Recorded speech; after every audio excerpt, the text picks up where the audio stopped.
John Terry said it best, and nobody wants to admit it. There is a quote going around from John Terry that stopped a lot of Chelsea fans in their tracks. It was not aggressive, it was not dramatic, it was just honest, and that is what made it hit so hard. Terry said something along the lines of this: players like Pedro, Cesc Fabregas, Claude Makélélé, and Samuel Eto'o all left Barcelona and Real Madrid to come play for Chelsea. Back in those days, no player turned Chelsea down. But now the situation has flipped. Now Chelsea players want to leave for La Liga, and according to Terry, it feels like the club's name is slowly fading. Read that again, let it sink in.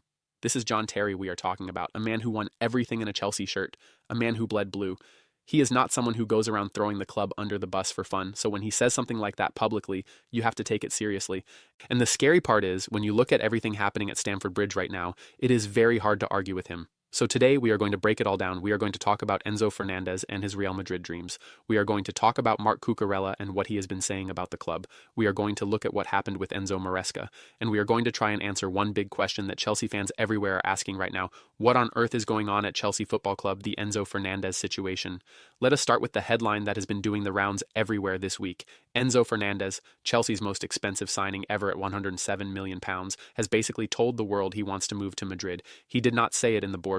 He did not say it in a private meeting. He said it in a YouTube interview that anyone with a phone could watch. He said he would like to live in Spain. He said Madrid reminds him of Buenos Aires. He said he gets by in English, but he would be much more comfortable speaking Spanish. And just like that, the transfer rumor machine went into overdrive. Now, you might be thinking, okay, a footballer said he likes a city. That happens all the time. But context matters here. This is not a young lad who just arrived at a club and is still finding his feet. This is someone who has been at Chelsea for over 2 years. Someone the club spent over £100 million on. Someone who is supposed to be at the heart of their midfield for the next decade. And he went on YouTube and told the world he wants to live in Madrid. Unsurprisingly, the Chelsea board were not happy. Reports from Matchday Central and Fichajesnet came out saying the club is angered by his comments. Their stance is said to be firm. If anyone wants Fernandez, they are going to have to come in with an offer in the region of €100 million. The club is not going to sell him for cheap just because he expressed interest in leaving. And here's where it gets even more interesting. Spanish media, specifically Radio Marca's La Tribu, has come out and said that Enzo Fernandez is actually much closer to Real Madrid than Rodri is. If you have been following the Rodri to Madrid saga, you will know that people have been talking about that move for a while now. Rodri himself opened the door to it. He said he cannot turn down the best clubs in the world, but presenter Raul Varela on Radio Marca said flat out that Real Madrid president Florentino Perez does not want to sign Rodri right now. He said today, Enzo Fernandez is the priority, and he said Enzo is much closer to making that move happen. So what does this mean for Chelsea? It means they are potentially about to lose their most expensive player ever, a player they paid a world record fee for, barely 2 years after buying him. And not because of a falling out or a transfer fee dispute, but because the player himself went on social media and basically waved goodbye to a club whose ambitions he is no longer sure about. That should be alarming to every Chelsea fan reading this, and it links directly to the bigger picture at the club. Do you think Chelsea should sell Fernandez if Real Madrid meet their price, or should they dig in and refuse to let him go no matter what? Marc Cucurella is saying what everyone is thinking.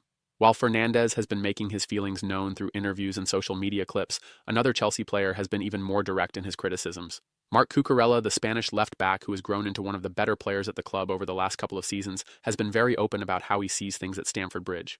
First, there was the PSG fallout.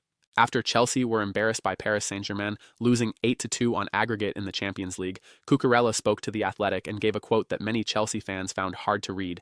He said he understands the club's policy of signing young players and building for the future, but he said that for those players who are still there and want to win big things, moments like the PSG defeat make you feel discouraged. He then went further. He said the foundations are there and there is a good core of players, but he said that to fight for the Premier League or the Champions League, you need more than just young talent. He said signing only young players might actually make it harder to achieve those goals. And his key point was this: against PSG, Chelsea lacked players who had been through high-pressure, high-stakes situations before, players with experience, players who have seen those moments and know how to handle them. That is a damning assessment. And Cucurella is not wrong. There is a difference between potential and readiness.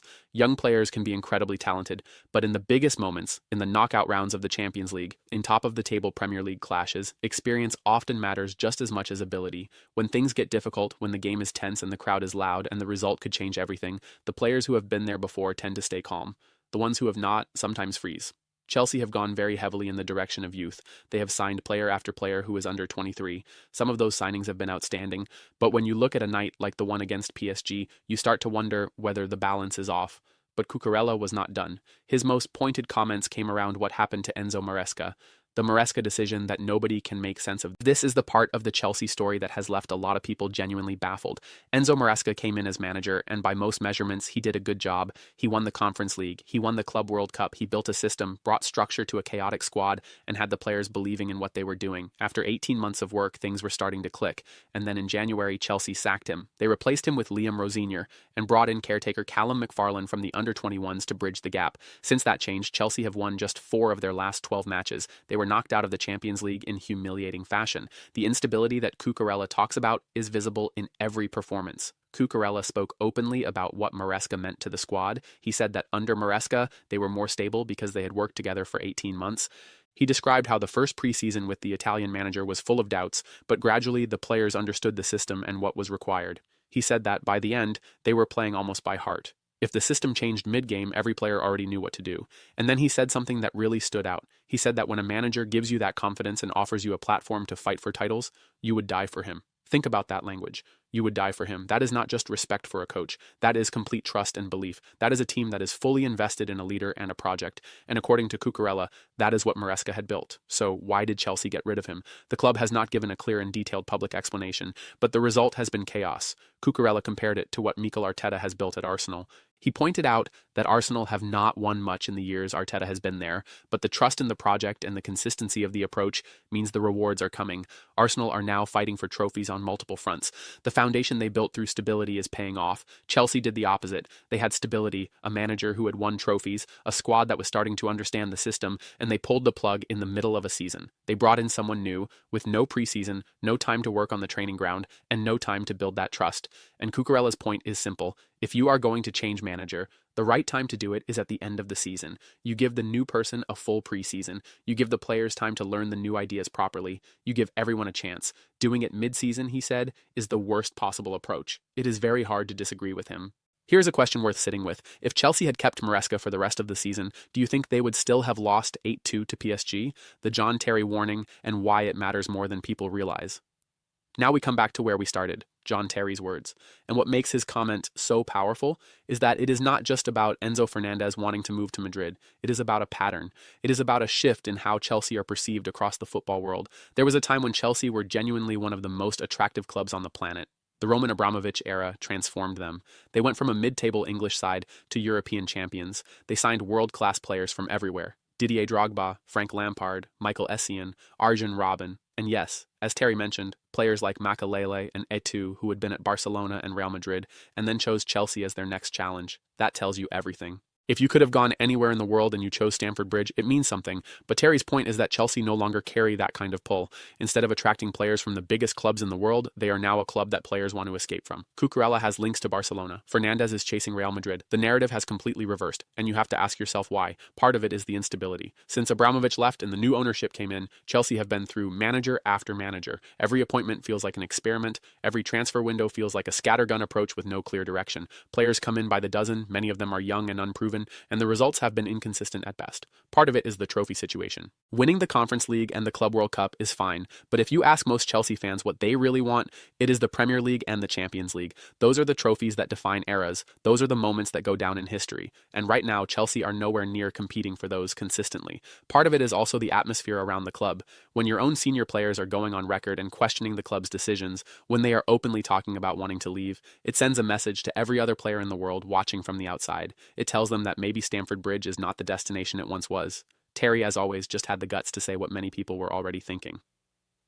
What does Chelsea's future actually look like right now? This is the uncomfortable part of the conversation, because when you strip everything back and look at where Chelsea are right now, the picture is not great. They are in the middle of a torrid run of form. Since sacking Maresca, they have won barely a third of their matches. They crashed out of the Champions League in a way that was genuinely embarrassing. Their best midfielder has gone on record to say he wants to live in a different country. Their senior defender is openly questioning the club's direction, and a former legend and captain is saying the club's name is fading. On top of all that, Chelsea have an absolutely brutal fixture list coming up in April and May. They face an FA Cup quarter-final against Port Vale, then Premier League clashes against Manchester City, Manchester United, and Brighton in a short space of time. After that comes Nottingham Forest, Liverpool, Tottenham, and Sunderland. That is a run of games that would test the best team in the country. For a team currently lacking confidence, direction, and a clear system, it looks like a mountain. Rosenior has been given almost no time to work with his players. He has come in mid-season into a club in turmoil. Whatever his qualities as a manager, he is fighting a very difficult battle. He does not have the benefit of a preseason. He does not have the trust that Maresca had built. And he is walking into a situation where some of the key players are already looking towards the exit. So what needs to change? First, the club needs to make a decision and stick to it. The constant managerial changes are destroying any sense of consistency. Whoever is in charge at the end of this season needs to be given a proper preseason and proper time to implement their ideas. The players have made it clear that they need that process. Second, Chelsea need to reconsider their transfer strategy. The focus on young players is not wrong in principle, but the balance is off. You need experience alongside youth. You need players who have been in title races, who have played deep into European campaigns, who know how to handle pressure. Without those players, the young ones around them will always struggle in the biggest moments. Third, and most importantly, the club needs to create an environment where players want to be there. Right now, the opposite is happening. Players are talking about wanting to leave. That culture has to change, and it can only change with stability, clarity, and a clear vision from the top. Is Liam Rosenior the right person to take Chelsea forward, or is another managerial change already on the cards before the summer even arrives? What Chelsea used to be and what they can be again. It would be wrong to end this piece on pure doom and gloom, because despite everything, Chelsea still have things going for them. They have a talented squad. Yes, it is young. Yes, it is inconsistent. But there is real quality there. Players like Cucurella, Cole Palmer, and others have shown they can perform at the highest level. The foundations that Cucurella talks about are genuinely there.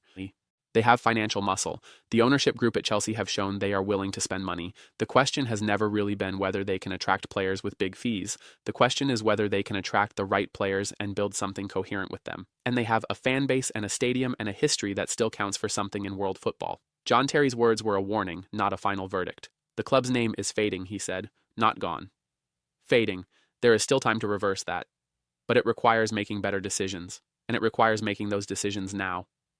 Arsenal took years to build what they have under Arteta. They went through difficult seasons. They suffered, they were questioned constantly, and now they are one of the best teams in England.